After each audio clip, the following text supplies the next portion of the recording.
જય દ્વારકાધીશ મિત્રો, ચલો આપણે આજ નાહી ધોઈને થઈ ગયા છીએ કારખાના તરફ રવાના. ને કારખાને પહોંચીને સૌથી પહેલો અમને કામ મળ્યો છે ગાડીની ફ્રેમ બનાવવાની છે, કપ સીટવાળી. અને એ ફ્રેમ બનાવીને અમને શું કહેવાય બીજું કામ મળ્યું હતું સીટ કાપવાનું. પણ તે પહેલાં મને શેઠે મૂકી દીધું ચા લેવા.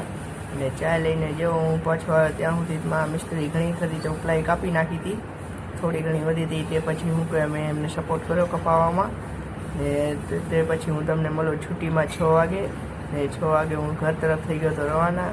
ને ઘરેથી પહેલાં જ મને ફોન આવી ગયો તો મારે જવાનું હતું અંજાર જવા માટે. હું તમને ઘરેથી નાહી ધોઈને મળું.